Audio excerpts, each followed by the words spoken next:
Olá, meus alunos do 6201. Hoje vamos falar, nesse segundo bimestre, dos persas. Quem foram esses persas, né? Que povo, né? Que organização, principalmente administrativa, né? Então foi um povo tolerante também, né? Em alguns aspectos tolerante, né? Com os povos conquistados. E esse povo, gente, fez um grande império que saiu desde, né, da Mesopotâmia, passou um pouco pelas ilhas gregas, pela Fenícia, né, pelo Líbano atual, pela Lídia, né, que ficava na Turquia, pelo Egito, né, pela Trácia, onde ficava o rio Indo, né? Então foi o maior império da antiguidade que já se viu falar, foi o Império Persa, né? E ele nasceu naquelas regiões da Mesopotâmia ali, né? Que era ligado ao Irã. A Pérsia, né? Ela foi considerado até 1935, né? País, nação. Depois virou o Irã, né? Então, onde é atual o Irã é o atual Reino Persa, né? E se você for lá, você vai ver as grandes cidades de Persépolis, Passárgada, né? Lembra de Passárgada? Pois é, naquele poema de Manuel Bandeira, né? Vamos embora para Passárgada, aquele lá. Eu sou feliz, lá sou amigo do rei, terei a mulher que eu quero na cama que escolherei, né?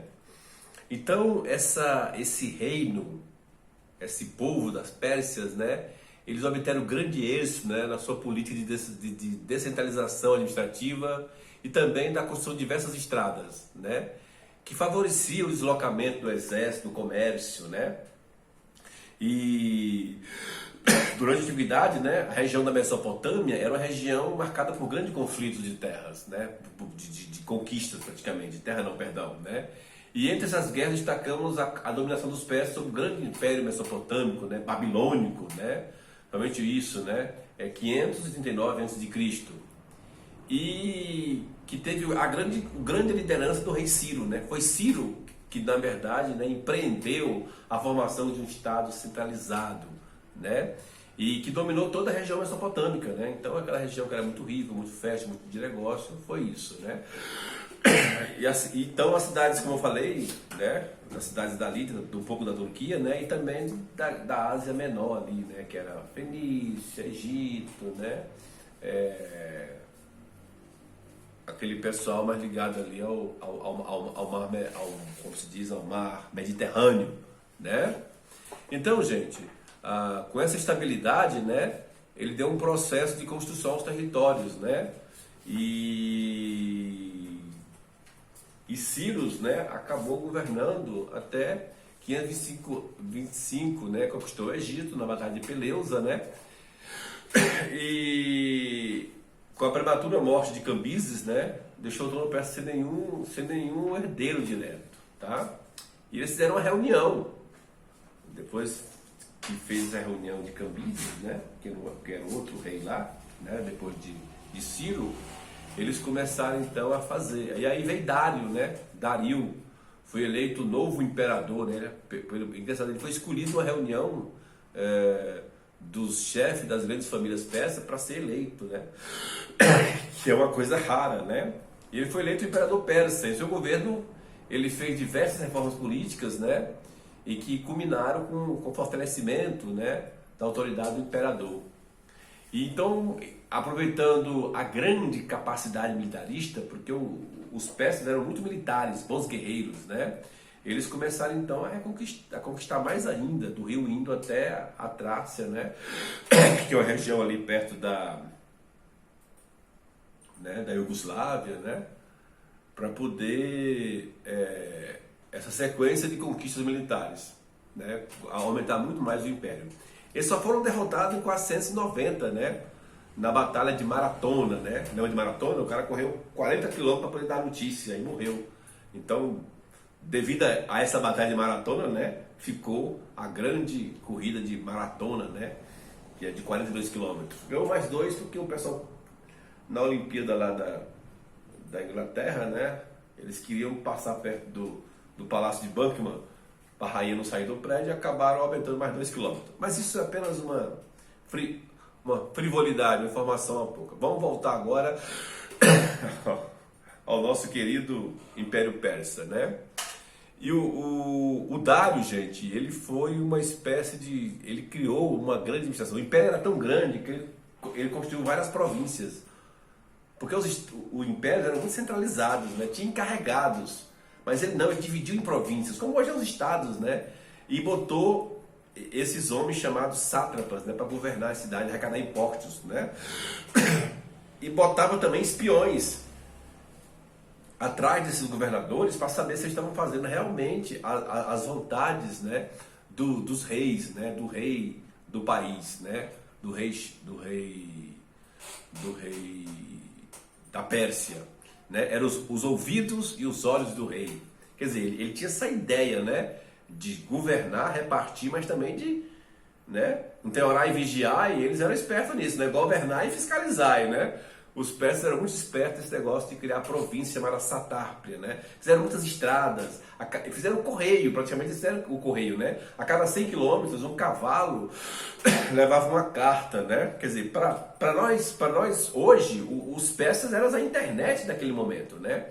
Então a cada 100 quilômetros eles mandavam uma carta, alimentavam o cavalo, dava água, aí outro cavalo, mais 100 quilômetros, ia levando a notícia até chegar nas províncias. Era uma organização muito boa. Ele abriu, na verdade, muitas estradas, né? Assim, em todo o reino, para facilitar o transporte, o comércio e tal. E para fortalecer o comércio, o Dário, né, ele criou uma moeda. Olha só, tinha as trocas, os escambos, né? Mas ele viu que aquilo ali era muito complicado. O peso de uma coisa demandava mais tempo e energia, né, para ser feito. Então ele criou o Dárico, né? Uma moeda. Olha só, né? Ele criou uma moeda chamada Dárico, em homenagem a ele, né? Com a cara dele, né? E aí, para facilitar as trocas comerciais, as medidas, né? Das coisas e tal. Então, isso foi muito importante, né? Para poder envolver esse impulso comercial que os persas tinham, né? E uma coisa importante, gente, que os persas deixou para nós foi a religião. Eu vou falar em Zoroastro, um grande profeta chamado Zoroastro, vocês não sabem, né? Maniqueu, Mani, né? Que veio depois e aperfeiçoou as ideias de Zoroastro, né? Zoroastro, gente, porque a religião era politeísta, né? A religião persa era politeísta. Só que ele negava os rituais, né? Encontrados nas demais crenças dos povos mesopotâmicos que ele conquistou. E ele acreditia que existe o bem e o mal.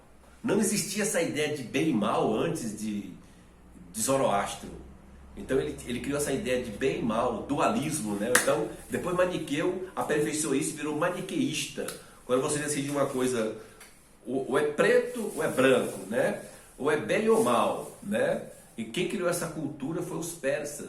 E muitas ideias de Maniqueu, o cristianismo, ó, mastigou nele, né? Sobre o que é bem e o que é mal, né?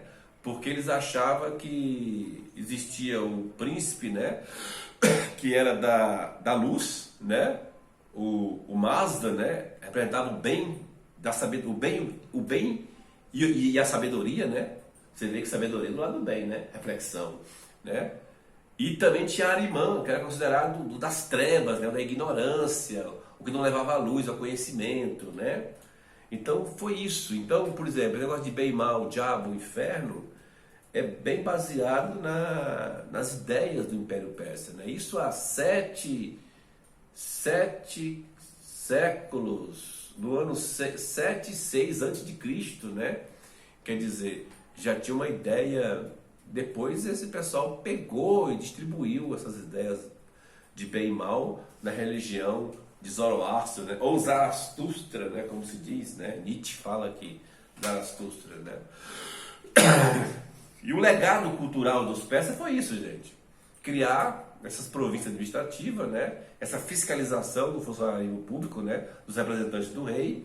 E também a questão de estradas, né? Abrir estradas para diversificar um pouco a questão da moeda, né? O impulso da moeda. E que, na verdade, a ideia de dinheiro foi fundada de moeda, né? Foi fundada na Lídia, que eles conquistaram. Então eles viram o rei da Lídia lá, né, lá na Turquia, criou a moeda como símbolo de troca e eles, como estavam dominando aquele negócio, resolveram pegar essa ideia e levar para frente, né? Então eles foram importantes que eles disseminaram essa ideia do dinheiro como troca, né? Como símbolo da troca de um produto, né? E também essa questão da religião, bem e mal, e também o fato, gente, do mosaico, né? Arquitetura, mosaico, né? Essas pedrinhas que botam assim. E os tapetes persas famosos, né? Quem não lê, até hoje os tapetes persas, né, gente, valem uma fortuna. Vale uma fortuna o tapete persa, né? Que é feito no Irã, né? Tem todo um processo de fiação, tem toda uma arte, né? Toda uma cultura, né? Então, essa coisa que você vai lá, um charuto cubano, né? Uma pizza italiana, um charuto cubano, mas um queijo suíço, mas o tapete é o persa, né? Dá o tapete persa, quer dizer, isso mostra a qualidade, a identificação com aquilo. Então, gente, esse é um pequeno império persa, né? Que é muito importante nós abdicar disso, né? Então, é um povo da Mesopotâmia que teve como Ciro, né, o surgimento do Império Persa, se espalhou pelo mundo. Há outro fato importante do Império Persa, né? O império da época, mas ele respeitava os povos dominados. Os povos tinham que pagar impostos, mas eles acabavam, sabe como? Respeitando os povos respeitados, né? Isso era muito importante, eles respeitavam os povos dominados, a língua, a religião. Eles tinham essa ideia, que hoje nós estamos vendo essa intolerância religiosa, né? Essa coisa de um atacar o outro, o gay, a mulher, a religião que não é minha, origem africana, né? Eles respeitavam isso, entendeu? Assim, isso foi muito importante para manter unido o povo. E se tu pega a Bíblia, lá no livro de Esté, ela casou com o rei Xerxes I. A rainha, né, princesa judaica, casou com o rei, né? E ela pediu para libertar o povo dela. E ele libertou, né? Por amor a Esther, ele libertou, né? E tinha muitos homens judeus, porque os judeus sabiam ler, eram homens muito cultos, né? Os escribas eram todos, como se diz, judeus naquela época da casa imperial do rei Xerxes, né? E aí libertou o povo, né? É até comemorado hoje com uma festa chamada Purim.